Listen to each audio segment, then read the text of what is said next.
Selamat pagi teman-teman, kami dari kelompok 1 saat ini akan mempresentasikan tentang kognisi sosial. Bagaimana kita berpikir tentang dunia sosial melalui heuristik, skema, dan dua model dasar berpikir sosial. Tujuan pembelajaran kita pada pagi hari ini yang pertama, apa pengertian kognisi sosial? Yang kedua, bagaimana pengaruh skema terhadap kognisi sosial? Yang ketiga, bagaimana manusia membentuk heuristik atau jalan pintas mental? Yang keempat, apa saja sumber kesalahan dalam kognisi sosial? Yang kelima, mengapa afeksi dan kognisi sosial berhubungan dengan kognisi sosial manusia? Yang pertama, mari kita lihat apa sih pengertian kognisi sosial. Kognisi sosial adalah belajar tentang bagaimana orang menarik kesimpulan atau inferensi dari informasi sosial yang ada di lingkungannya. Riset tentang kognisi sosial juga membahas bagaimana orang membuat penilaian sosial tentang individu atau kelompok sosial lain, tentang peran sosial, dan tentang pengalaman mereka sendiri dalam settingan sosial.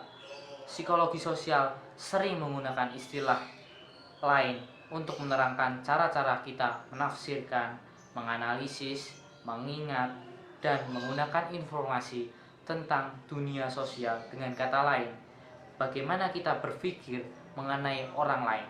Contohnya, saat kita melihat seseorang dari suatu ras tertentu, misalnya Cina, kita seringkali secara otomatis langsung berasumsi bahwa orang tersebut memiliki ciri atau sifat tertentu.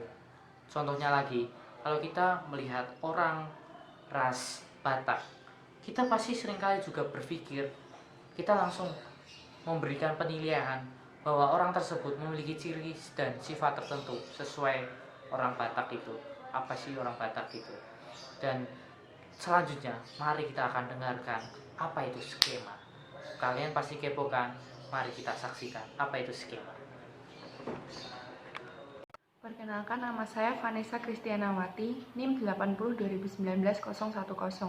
Di sini saya akan membahas mengenai skema. Skema merupakan kerangka mental yang membantu individu untuk meningkatkan informasi sosial. Skema sendiri berisikan pengetahuan tentang konsep atau tentang relasi antar berbagai pemahaman tentang konsep dan contoh-contoh spesifiknya. Di dalam skema terdapat dampak kognisi sosial. Dampak kognisi sosial pun menghasilkan 3, yaitu perhatian, pengodean, dan pengambilan. Perhatian mengacu pada informasi apa yang diperhatikan. Pengodean mengacu pada proses-proses di mana informasi yang diperhatikan disimpan di dalam memori. Pengambilan mengacu pada proses di mana individu memulihkan informasi di memori untuk menggunakannya dalam beberapa cara. Contohnya dengan menilai orang. Skema sendiri sering bertindak sebagai filter, membantu dalam memproses informasi secara efisien. Skema yang lebih kuat dan berkembang membuat semakin besar kemungkinan skema tersebut dapat mempengaruhi pemikiran kita. Contohnya, seperti ketika kita setelah menonton film horor. Dari situ kita terbayang-bayang, misalnya seperti kita saat sedang mandi itu atau sedang menonton televisi atau sedang sendirian, itu merasa seperti ada yang memperhatikan kita dan seperti ketika melihat suatu barang yang biasanya berada di situ atau terlihat agak kurang jelas, itu terlihat seperti makhluk halus gitu-gitu. Jadi sehingga karena kita melihat film horor tersebut sudah secara yang kuat itu membentuk skema di dalam pemikiran kita yang mempengaruhi pemikiran kita, sehingga muncullah seperti pemikiran-pemikiran kita yang halusinasi seperti itu. Skema juga dapat memberikan efek bertahan atau perseverance effect. Contohnya, ketika kita gagal, kita berusaha menghibur diri kita sendiri. Contohnya seperti saat kita menghadapi perlombaan, kita misalnya kalah dalam perlombaan itu. Dari situ kita kayak menghibur diri kita sendiri dengan seperti berkata, nggak apa-apa, ini kamu sudah melakukan yang terbaik. Kamu kalah itu karena mereka curang atau melakukan kecurangan seperti itu. Jalan pintas mental. Tekanan efisiensi sering menyebabkan orang mengandalkan skema yang mereka punya untuk menangani aliran informasi yang kompleks dan cepat dalam dunia sosial. Akibatnya, individu sering melakukan kesalahan karena setiap skema yang mereka punya itu kan itu menurut pemikiran mereka sendiri. Skema yang terbentuk dalam pikirannya dia itu karena dari pikirannya dia sendiri, sehingga itu belum tentu benar bagi orang lain dan dia merasa itu benar walaupun sebenarnya salah karena itu skema menurut pemikiran dia sendiri. Skema dapat menjadi aktif untuk sementara akibat pengaruh suatu hal yang dikenal sebagai priming atau pemaparan awal. Pemaparan awal sendiri adalah sebuah situasi yang terjadi ketika stimulus atau kejadian meningkatkan ketersediaan dalam ingatan atau kesadaran jenis informasi tertentu yang tersimpan dalam ingatan. Selain priming, ada unpriming. Unpriming merupakan sebuah proses ketika pemikiran tindakan yang telah mengalami pemaparan awal melalui pengalaman terbaru akhirnya memudar. Efeknya setelah dilampiaskan melalui ekspresi. Sekian dari presentasi saya, terima kasih. Oke teman-teman, jadi sekarang kita lanjut ke pembahasan selanjutnya, yaitu heuristik dan pemrosesan otomatis. Heuristik dan pemrosesan otomatis ini berguna untuk mengurangi usaha dalam kognisi sosial. Jadi waktu itu tuh ditemukan adanya kejenuhan informasi atau yang biasa disebut dengan information overload. Nah, jadi kita mengolah informasi dengan jalan pintas untuk mengurangi usaha mental. Makanya heuristik ini merupakan strategi atau aturan sederhana yang bisa dibilang yang paling manjur lah ya, untuk menarik kesimpulan secara cepat dan seakan-akan tanpa usaha, padahal kita tuh usaha, kayak gitu. Oke, terus kita lanjut masuk ke jenis-jenis heuristik. Nah, ada dua jenis heuristik. Yang pertama itu adalah heuristik keterwakilan atau yang biasa disebut dengan heuristik representativeness. Dan yang kedua adalah heuristik ketersediaan atau availability heuristics. Oke, jadi yang pertama adalah heuristik keterwakilan atau heuristik representativeness. Heuristik keterwakilan adalah sebuah strategi untuk membuat penilaian berdasarkan pada sejauh mana stimulasi atau peristiwa tersebut mempunyai kemiripan dengan stimulasi atau kategori lain. Yang kayak gampangnya adalah semakin mirip seseorang sama orang dari suatu kelompok tertentu atau kategori tertentu, maka kita akan mikir kalau dia itu adalah bagian dari kelompok itu. Kayak misalnya contohnya menilai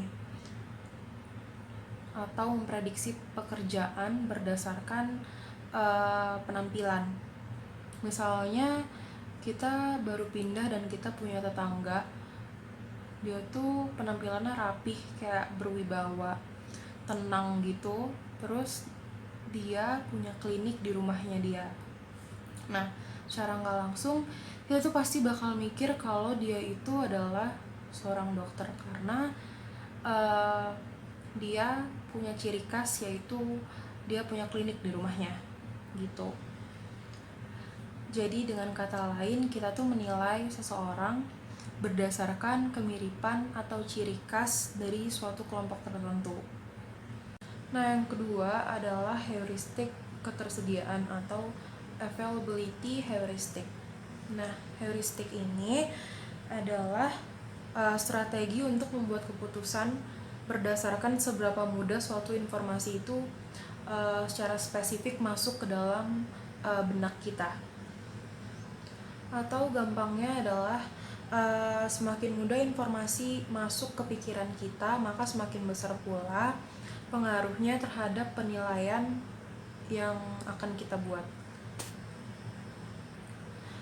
Nah, contohnya ini kayak misalnya banyak banget orang yang takut naik pesawat karena dia tuh takut meninggal dalam kecelakaan pesawat. Jadi mereka tuh kayak lebih memilih perjalanan darat daripada harus naik pesawat. Padahal kayak sama aja gitu presentasinya. Nah, kenapa itu bisa terjadi? Nah, itu tuh terjadi karena faktanya bahwa kecelakaan pesawat ini jauh kayak dramatis banget gitu loh. Jadi otomatis kayak kecelakaan pesawat ini lebih banyak menyedot perhatian media, jadi akan lebih disorot dan ditampilkan di TV secara terus menerus gitu. Nah, karena kita sering menerima informasi tersebut, jadi kayak peristiwa itu tuh akan selalu masuk ke dalam pikiran kita, kayak selalu tertanam aja gitu di dalam pikiran kita. Nah, selain heuristik, kita juga punya satu strategi lain, yaitu automatic processing atau pemrosesan otomatis. Nah, pemrosesan otomatis ini terjadi ketika kita tuh udah terbiasa melakukan suatu hal. Jadi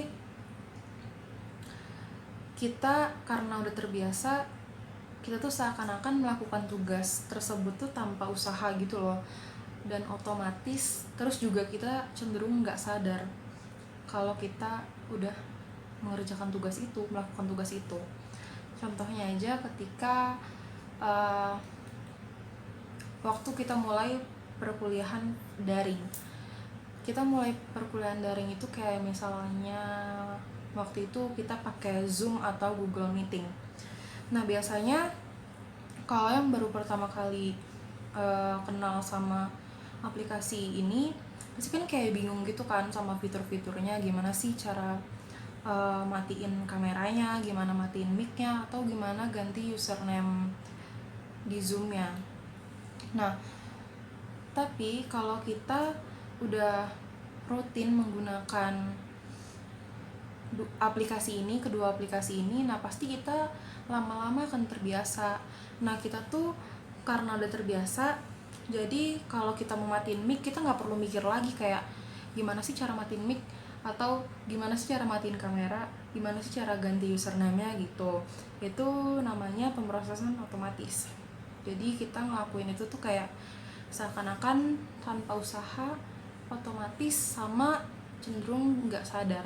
Jadi kayak kita udah menguasai aja gitu. Nah, selanjutnya akan dijelaskan oleh teman saya. Oke teman-teman, kita akan melanjutkan presentasi ini, yaitu sumber kesalahan dalam kognisi sosial. Yang pertama ada bias optimis. Bias optimis ini adalah di posisi kita untuk mengharapkan agar segala sesuatu berjalan dengan baik. Itu menurut Baron and Brain pada tahun 2004. Suatu pengecualian terhadap aturan optimistik ini adalah ketika hal ini terjadi secara berlawanan dan terjadi pesimisme.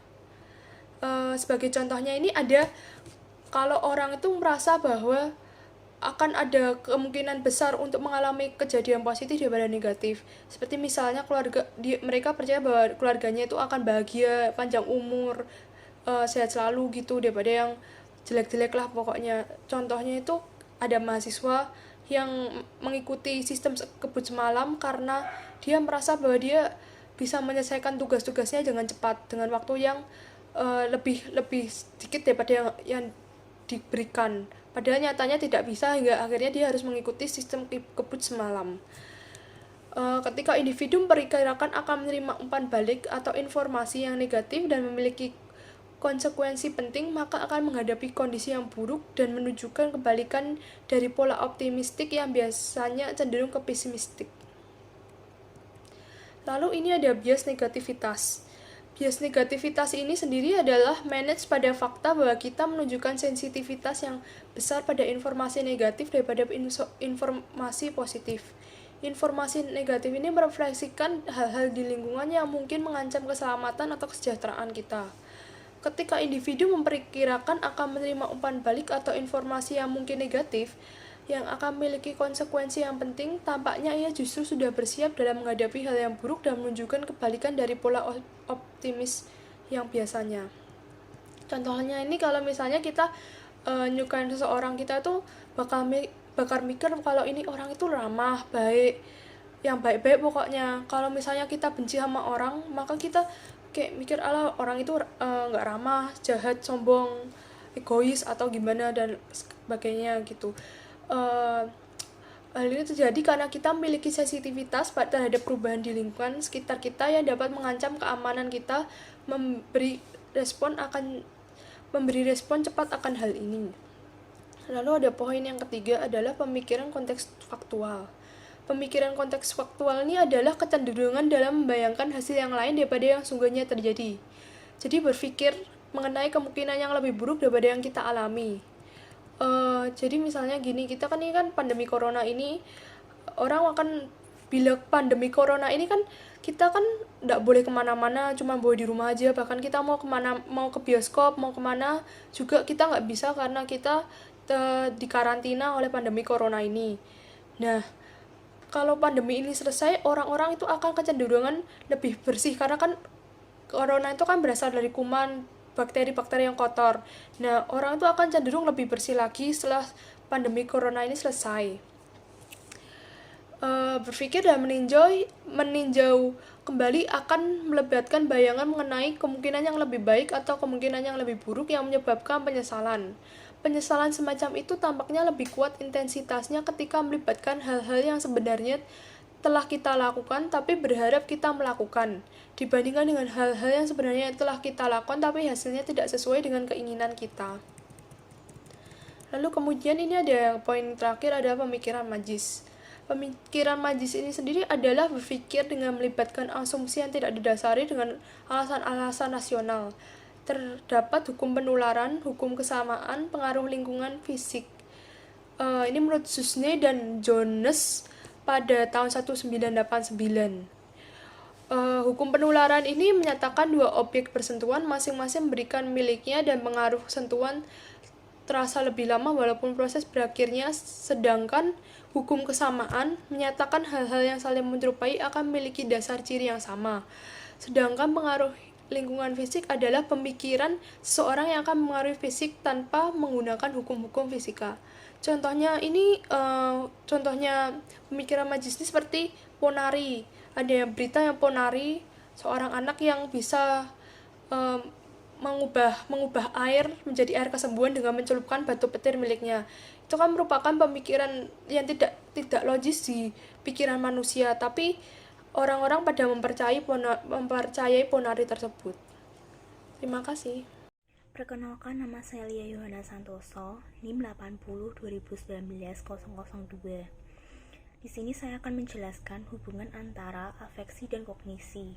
Afeksi adalah sebuah perasaan atau reaksi emosional terhadap suatu objek tertentu. Biasanya diungkapkan dalam bentuk rasa, suka maupun tidak suka pada suatu produk. Konsumen yang menyukai suatu produk tersebut merupakan hasil dari emosi atau evaluasi dari suatu produk tersebut. Evaluasi ini terbentuk karena terbentuknya ada suatu kepercayaan tentang produk tersebut atau merupakan hasil evaluasi dari penampilan produk yang menarik pada setiap produknya.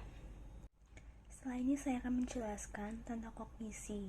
Kognisi merupakan suatu komponen kepercayaan terhadap suatu produk. Biasanya bisa berupa dalam keadaan sadar maupun tidak sadar.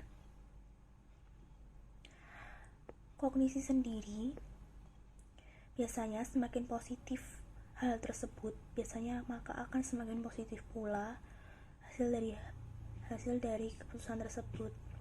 Misal saja, ketika orang akan membeli suatu barang, maka dia akan memilih barang sesuai dengan logikanya, bukan dengan kesukaan orang tersebut, melainkan barang yang dibeli sesuai dengan kebutuhan si pembeli tersebut. Itu merupakan contoh kognisi sosial. Kemudian lanjut hubungan mengenai afeksi dan kognisi. Yang pertama adalah saling melengkapi. Mereka berdua sama, tapi gunaannya berbeda, sama-sama memberikan feedback. Namun, jika seseorang membeli sesuatu dengan menggunakan afeksi, maka mereka akan membeli barang tersebut sesuai dengan kesukaan mereka. Namun, jika mereka menggunakan kognisi, maka mereka membeli barang tersebut tidak sesuai dengan kesukaan mereka, melainkan menggunakan logika mereka. Lalu yang ketiga adalah menunjukkan karakter seseorang. Biasanya, dalam menunjukkan karakter seseorang, kognisi dan afeksi digunakan pada saat masa-masa genting. Biasanya seseorang akan memilih barang dengan menggunakan kognisi dengan cara dia memilih sesuai dengan pikiran rasional dan sesuai dengan kegunaan dan kualitasnya bagus. Dan apabila seseorang memilih menggunakan afeksi, biasanya menggunakan perasaan dan apa yang mereka sukai, dan tidak memilih sesuatu barang yang baru. Yang ketiga adalah mengatur mood. Afeksi dan kognisi bisa mengatur perasaan hati seseorang. Menurut psikologi atau teori psikologi, biasanya seseorang tentang gangguan mood pada manusia bisa menjelaskan bahwa mood bisa menjadi bahan untuk kegiatan aktivitas manusia sehari-hari. Yang keempat adalah merancang strategi. Afeksi dan kognisi memiliki suatu hubungan timbal balik, di mana bisa menggunakan afeksi untuk mempromosikan produk-produk kepada konsumen yang ingin membelinya, begitu sebaliknya. Lalu yang kelima adalah melihat peluang. Di sini besar caranya untuk mempersatukan afeksi dan kognisi bagi para ekonom dan para pembisnis. Di dunia psikolog, afeksi dan kognisi tidak bisa digunakan secara bersamaan. Anda bisa melihat sendiri bahwa kognisi dan afeksi bisa digunakan dengan cara melihat peluangnya. Lalu yang keenam adalah pembuktian teori. Pembuktian teori merupakan hubungan afeksi dan kognisi yang bisa dilihat di mana teori tersebut berasal dari kepuasan konsumen dan juga objek benda, biasanya dari sisi kognisi maupun afeksi memiliki teorinya sendiri atau masing-masing, yang harus diuji satu persatu sehingga bisa dengan tepat merupakan atau menerapkan sesuai kebutuhan.